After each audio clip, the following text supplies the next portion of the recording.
Hi. Hi, hi there. Wow, I was too big for a minute. Can No, you no, hear no, me? you're great. How are you? I'm good. I'm good, thank you. Are you okay? I'm okay. I'm sorry. I'm usually That's all right. very together. It's just been one of those days. No, I get it. Um, That uh, your book is so good. I'm so glad. I can't believe you've reached out to me directly and I hadn't read it. And it's, you know what? It's written in such a like a vibrant, refreshing new way. I feel like I've read a zillion books about this period of time and the Holocaust and everything else. And this is like a whole different thing. So anyway, I'm loving it, just so you know. Oh, thank you. I really appreciate that. I really appreciate, and I'm sorry you've had such a short time to read it. No, it's okay. I did what I could, but I will come back to it because the characters are like embedded in my brain now, and I'm really excited. So, why don't you tell people watching and listening, because this will eventually be a podcast as well, what Exile music is about and what inspired you to write it? Sure. So Exile Music is based on an underexplored slice of World War II history. During World War II, there were between 10 and 20,000 Jewish refugees in Bolivia. And a lot of these were artists and musicians. And I lived in Bolivia for 4 years and met some of these refugees and their descendants. So I got the idea for the book when my husband came dashing home from work one night, full of energy, and said, you know, I just had the most interesting conversation with the Austrian consul, and he's, you know, did you know that during the war there were, you know, more than 10,000 Jewish refugees here? And I hadn't known that. We'd only just moved to La Paz when I found this out.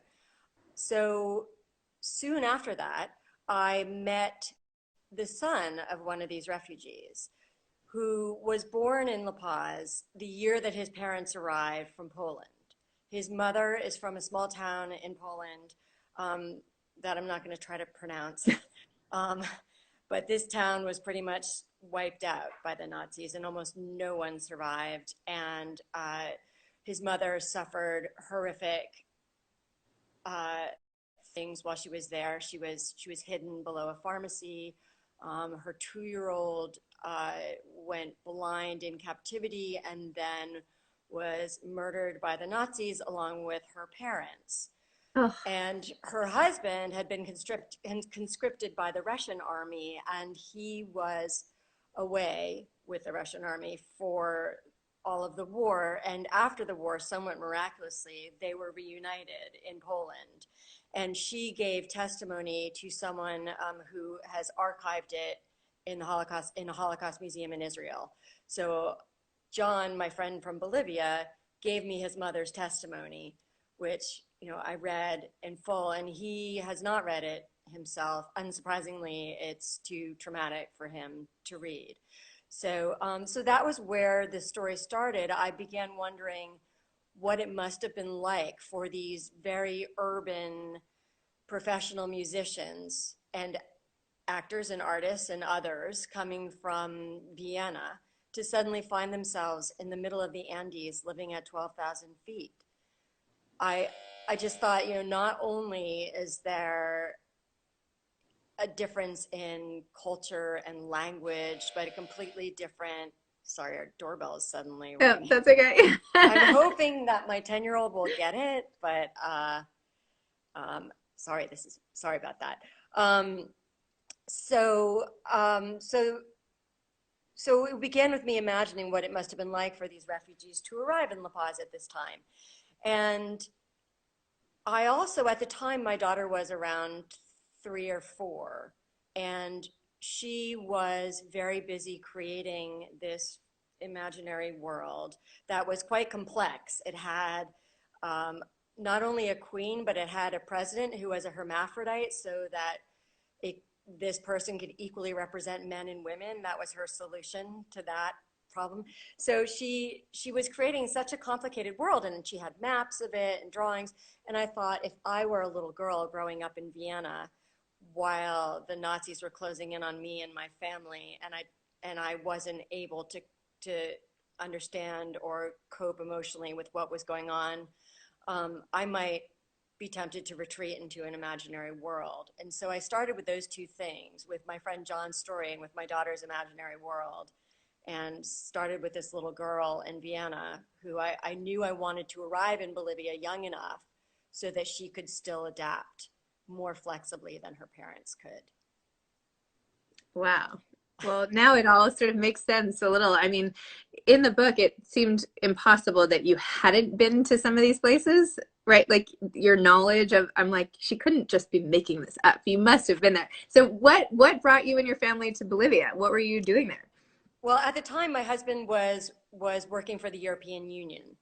My husband is British, and he worked for the British diplomatic service his whole life, and then was on secondment to the European Union when we lived in La Paz. And then after Brexit, went back to working for the British Foreign Office, which is Got what it. brought us to Uzbekistan. So, Wow. yeah. Um, and how did you begin writing to begin with? Tell me a little more about your memoir, because now I want to go back and read like everything you've written before. Thank you. So I was working as a journalist in New York City, and I got an email from my high school boyfriend saying, "How would you like to come train journalists uh, in an impoverished Southern Arabian country?" was how he phrased it. And I wrote back and said, "Well, could you just give me the name of the country and tell me a little bit more about this?" And he ended up coming to New York, and I said, "Look, I have a good job in New York. I can't just run off to Yemen." Um, but I could come for my remaining vacation days. I had about 3 weeks left. So he said, "That's great." He talked to the editor of the newspaper in Sana'a, Yemen, and who said, "Yeah, bring her over." And I said, "Well, I'll do a training for 3 weeks, and that's all I can spare." So I went over to Yemen, having never been to the Middle East before, having taught myself a few words of Arabic in one of those books called Learn Arabic in 10 minutes a day kind of things. So I went over to Yemen and met the staff of this newspaper who amazed me. I had never felt more welcome anywhere in my entire life. I'd never met people who were so eager to learn and to work for me. They treated me as if I were visiting royalty. I mean, the Yemenis were the most hospitable, warm people I'd ever met. And at the end of the 3 weeks, it became clear that 3 weeks wasn't enough time with these reporters. And so the owner of the paper said, "I love what you're doing with my reporters. Would you be willing to come back as editor in chief of the newspaper and turn it into the New York Times?" And I said, "Well, I've never worked for the New York Times, and I'm not sure anyone, in their right mind would want me to run a newspaper. I have no managerial experience. I've never run a newspaper. I've been a journalist for more than a decade, but I hadn't actually run a newsroom, let alone in Yemen." So I went back to New York, thought about it, and realized that actually I didn't want to spend the rest of my life in the same little gray cubicle. So I moved back to Yemen, took the job, which was the most exciting thing I've ever done. It was incredibly challenging, but also incredibly rewarding. And I made such close friends with my reporters that I'm still in touch with almost all of them today. And so that first year I spent working with them was so interesting to me. And I learned so much from them. And I wanted the world, this was 2006, and like now, there's a lot of bias against Muslims and a lot of bias against Yemenis, and hardly anyone I met in the US could place Yemen on a map. So I just thought, I want people to know my staff. I want them to know these Yemenis. And I want them just to meet them and get to know them and realize that the media reports aren't always accurate. And so that's how I came to write my first book, which was a memoir of that time I spent running that newspaper. And because I ended up meeting my husband in Yemen at the end of that first year, I then ended up living in Yemen for 3 more years. So my daughter was actually born while we lived there. Wow. Yeah. Okay, so you were a journalist, you lived in Yemen for all this time, you wrote the memoir, and then you switched to fiction and wrote The Ambassador's Wife. How did that happen? And when did you come up with that idea? Well, Sorry, so do you I mind that did. I'm asking you your whole life story No, here? I'm happy to tell you. So once I met my husband, he was at the time the British ambassador to Yemen. So once I moved in with him, I was suddenly plunged into a deeply surreal universe for me, never having had any contact with diplomatic life. Suddenly, we had bodyguards and uh, we had Scotland Yard sleeping in our guest rooms and ministers visiting from the UK. And it was just such an interesting and crazy world that I was suddenly in touch with. And I thought, I have to write about this, but I can't write a memoir because I don't want to destroy my marriage right away. Uh, Yeah, I um, want to make it die a slow and painful death. no, I don't want to make it die at No, all, I'm but kidding. I know, I'm kidding. I'm kidding. That wasn't even funny. All right, go on. no, that's all right. So that's why I started writing fiction. I thought I want to place something in this world so I can write about it, but from a fictional point of view. But I also was kidnapped while I was 6 months pregnant when I lived in Yemen.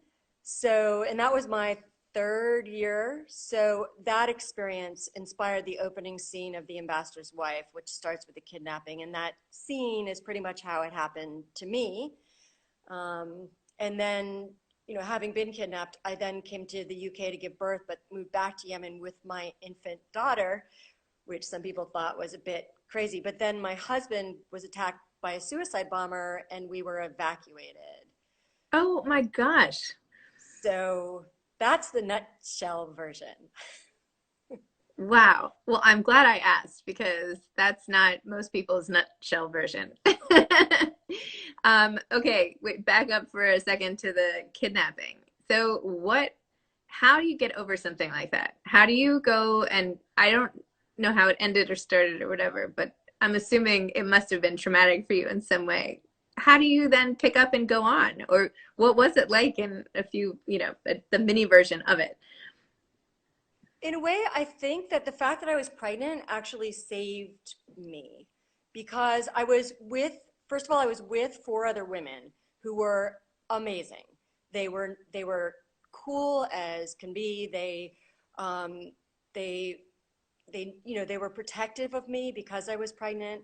A lot of them had lived all over the world. They've been held at gunpoint before. This was not their first experience like this. And so they were so calm and helped me.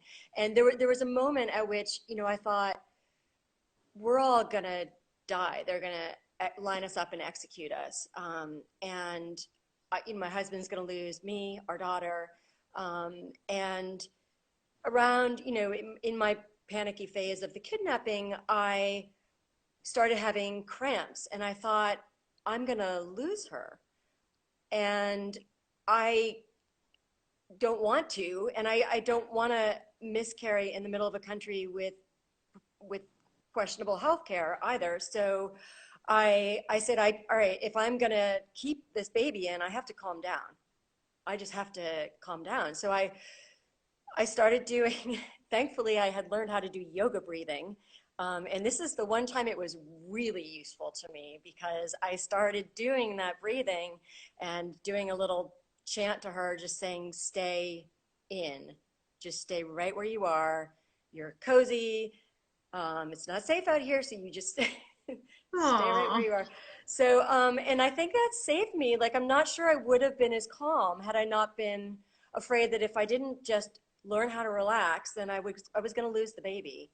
And then being with these other women who were incredible, and I had lost my phone in a scuffle with this sheikh who was holding us hostage, and borrowed a phone from someone. Fortunately, I'd remembered my husband's phone number, and he quickly got the government involved with getting us back. And he was utterly. When I called him, you'd think I called to tell him, what was for dinner. He was like, "Okay, um, do you have a sat phone with you? Is Mohammed there? Could I talk to him? Who's holding you? Where did you drive? Blah blah blah." I mean, it was completely. And when I got back, I said to him, "Weren't you worried?" And he said, "Worried? I didn't have time to worry. I had to get you out." So he just goes instantly. I think this is his diplomatic training. When there's a crisis, which there are a lot of in diplomatic life, you just have to go straight into solving the problem. You don't have time to freak out. And I've never seen my husband freak out in a situation of stress. So I think that helped. And um, also these other women, I think just knowing that they were there with me helped a lot. I invited them all for dinner about a month after this happened, and one of them hadn't even told her husband What? that it had happened. And I thought, how did you explain us being gone for an entire day? And Yeah. this was interesting, insight into someone else's marriage. Wow. But just, I don't know. I think the other women were one of the things that kept me calm. I mean, the UK also, they had me write up my experiences, and that's the other thing that helped. Is that right after it happened, and I got home and had had a bath, I wrote down every detail of what happened, which is why I was able to come up with the first scene of the book, because I already had it written down in first draft form, because I had to turn that into the office so they were aware of exactly how it had unfolded. Wow. My gosh. And now Anne Hathaway is going to star as you? Well, I think actually, unfortunately, that option has expired. Oh, Um, okay. so if anyone out there is interested in the option, it's now re-available. Okay. These sort of things, I suppose, happen all the time with film options. So Yes. I hear this over and over and over again. I know. I was pretty excited about that, so very sad I'm that it did. sorry. Yeah. Well, there are worse things that could happen, especially now. So I just interviewed Wally Lamb on the same show last week, and wow. yeah, it was really awesome. But his option lasted 15 years I know this much is true, and they tried to make it all these different ways, and he kept getting disappointed. And then he finally took the option back, and now has just made it into a limited series that just aired last Sunday. Oh gosh, I forgot to watch last night. Well, anyway, the Sunday before this Sunday, and it all worked out. So it took a while, but he's like, I'm Right. glad because this is the form that it should be taking, and this form wasn't even available then. So also say you never know. You never, yeah, you really don't ever know. So yeah, so it could happen. We'll see. So, and you still travel all over the place. You're in London now, and you lived in Uzbekistan, and Yeah, well, I am in London at the moment, but we don't live here. We actually okay, live in Uzbekistan, but about 6 weeks ago, 2 months ago, I think it is now, we were evacuated because of this pandemic, even though there were no cases in Uzbekistan when we were evacuated, and London was an epicenter of the pandemic. They, I think the Foreign Office thought, well, if we do get sick, they wanted us to be near British healthcare. So that was their thinking in sending me and my daughter back here. But we didn't have anywhere to live. So in the middle of this, we suddenly had to find an apartment with 2 days' notice, and which we did miraculously through another writer, because writers are wonderful people. And so we have somewhere to stay now, but we don't know how long we're here for or when we can see my husband again, because he's still in Uzbekistan and the airspace is closed. oh my gosh, So we're apart until Uzbek airspace opens, and also he's quite busy at the moment. So wow. uh, yeah, Your so life, I mean, your whole life sounds like a movie. I'm glad you keep writing. I can't wait for the next. So you must be working on something else, right? I am actually. I'm on the second draft of the next novel, which is completely different from anything I've ever done, and is I'm really loving writing. It's mostly in dialogue, which is my favorite. Someday, if I ever grow up, maybe I'll write plays. But for now, I'm doing this. It's part of. I'm doing a PhD at the moment, and so this is part of the dissertation for That's that. right. I read that you were doing a PhD, and I kept like, Yeah. I was like, does that really say expected 2021? Could she really be getting her PhD now in the middle of all of this? How unbelievable. Well, You're this like, wasn't this wasn't going on when I started. But yeah, but actually, it's been because the University of Birmingham has a distance learning option for this, and I talk to my supervisor every month, and he's just the most incredible man and writer. Um, that it's for me, it's a huge luxury to do a PhD, because to have someone whose job it is to read what I write every month is that doesn't happen to most writers. Usually you're just sitting alone in the dark, which is how I've wrote my first few books. So now I have someone to talk to along the way, and it's just great. Wow. So wait, So, tell me a little, give me a little bit more about this dialogue-driven novel. sure. So it's about an underground, kind of gay slash queer underground in Bolivia, almost exclusively lesbian. So it's about this community living underground, and that again is based on something I heard about when I was in Bolivia. Even though homosexuality is officially legal, it can still get you killed in Bolivia. So a lot of people who come out are thrown out of their families and abused, in all kinds of ways. And some of these people have sought refuge in underneath the city, in tunnels underneath the city. So I again was wondering, I wonder what that's like.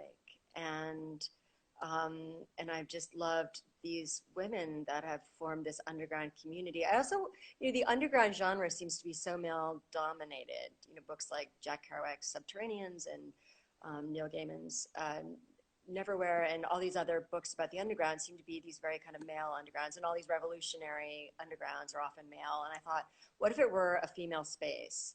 And how would women try to create revolution without violence? Wow. I am like I'm following you now forever. I'm like can't wait to see what you write. I'm so excited. Wow. Do you have any advice to aspiring authors?